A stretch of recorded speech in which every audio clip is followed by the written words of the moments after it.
Hey guys, it's Evan, and this video is pretty exciting because a lot of you guys ask me all the time how you can get animals from me, and most of the year I'm not shipping animals because it's so cold up here in Maine, but we're now into early May and it means that it's shipping season and I'm getting all those things together and I'm offering up my first 3 animals for the year. Before I get into that whole litter of Guyana true red-tailed boas, the first 3 that I'm offering up are actually holdbacks from my personal collection that I'm offering out. They're a great opportunity for you to get animals that are maybe a little bit older or just an animal that's really well established. So basically today I'm going to show you 2 children's pythons and a Dumeril's boa. The children's pythons are almost exactly a year older. They were born in spring 2024, in May 2024. It's May 2025 now. And the Dumeril's boa is like 2.5, 3 years old because she was born in fall 2022. So she's like 2.5, 3 years old. And the reason I'm letting go of all these animals just to let you know is the same reason. That is basically to create more genetic diversity in my group so that I can breed and outcross. And so these 2 children's pythons, I produced them myself. And they are related to a lot of the other animals in my collection. And if you know anything about children's pythons or Dumeril's boas, you'll know that they are both closed collections, meaning that what we have in captivity is what we have. And so it becomes even more important to outcross. And so what I'm going to be doing with all these animals is I'm making them available. And see, children's pythons are very food reactive. It's like people like to call them like micro retics. They're really a lot of fun for people who want to get into a small, inconsequential animal that does a lot of the behavioral things that other more serious animals will do. But anyways, this is the first children's python. It is a female, and this children's python is number 10. So if you want to reference this and inquire about this one, it's number 10. And what's kind of unique about number 10 is she's got a stripe. I don't know if you can see how there's that kind of separation on the top, the dorsal stripe. So there's a little bit of a patterning change in how those spots come in. So this is female number 10. She is a 2024 children's python. She feeds perfectly well on frozen thawed fuzzy mice and live fingers. Hardy, hardy, har. But that's just a feature of this species, is they can be pretty food reactive. These are really a lot of fun. They're one of my favorite species. They are hardy. They're a good first snake for people who want to commit to understanding snake behavior and understand that these snakes are going to be a little more reactive than a ball python or a lot of the common things. But they also do teach you a lot of handling skills. So this is ball python number 1.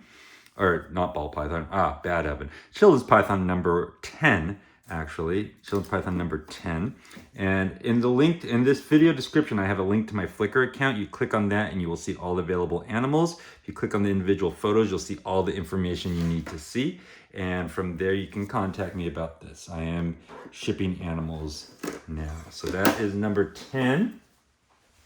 I'm going to show you her sibling.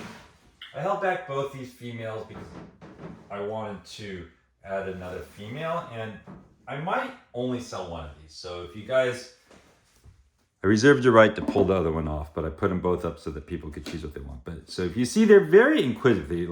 They do a lot of the behaviors that other larger snakes will do. And the other really wonderful thing about these animals is that they're small enough that you can set them up in really cool enclosures that are relatively huge for them and don't take up most of your house. But so this is number 1. And she's another one, and we kind of have to just manage them. So they're not outrageous, but they are interested in your fingers. They just are. I don't know what else to tell you. But so here we go.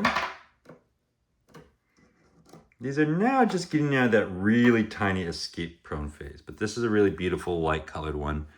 Another one. Again, these are no problems. These probably have had 40 meals in them.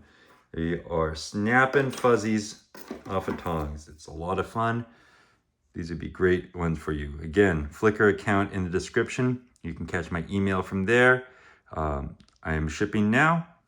All that information is in the album information and then also in the individual. So check the albums description and then the individual description of the animals. But this is children's python, Antaresia childreni, number 10 or number 1 from 2024. So if you're interested, go to that Flickr account and go from there. And the last animal I'm going to show you is a Dumeril's boa. They are wonderful medium-sized boas. They are hardy. They make great first boas for somebody who wants to step up in size from something like a ball python. They max out, well, they are highly size variable, but they can be anywhere. Most of them are going to end up about 5-6 feet. But here we have a female Dumeril's boa for offer. She is a 2022 produced by, let's see if I can zoom out a little bit here. She was produced by J and PJ Coombs of PJC Reptiles of Maine. I've had her since she was a baby. I got her directly from the breeder, and I have her brother as well. And her brother actually, I believe, was breeding for me this year with my other unrelated female. And just like the Antaresia pythons, the children's pythons, these are a closed population, meaning that what we have is what we get. And so it's important to think about outcrossing.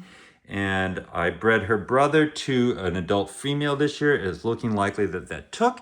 And basically what that will mean is that I will not have any unrelated males to breed to her. And so again, it's another animal that I'm letting go purely for the purpose of getting outcrossing genetics. But this is a really wonderful animal. She's about 3 feet long. She'll eat small mice, no problem, but I feed her a lot of jumbo mice, a lot of chicks, things like that. And she's just a great animal. She's ready to go in a 4-foot enclosure, or you'd have to have a very big rack system, something bigger than it.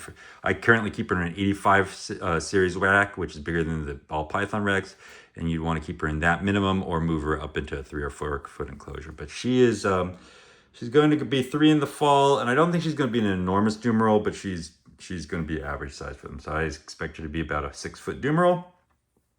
Nothing wrong with them. This one has never had an issues eating. People talk about that. You won't have one with this one. So she's a really great, colorful one. I just thought I'd put her out there. Again, information in the Flickr account. You can contact me through the Flickr account and go from there. Making these available. Hope you like them. These are pristine animals from my personal collection. And beyond that, stay tuned because I'm going to get in order all those true red-tailed boas and put them out there too. So thank you so much. Bye-bye.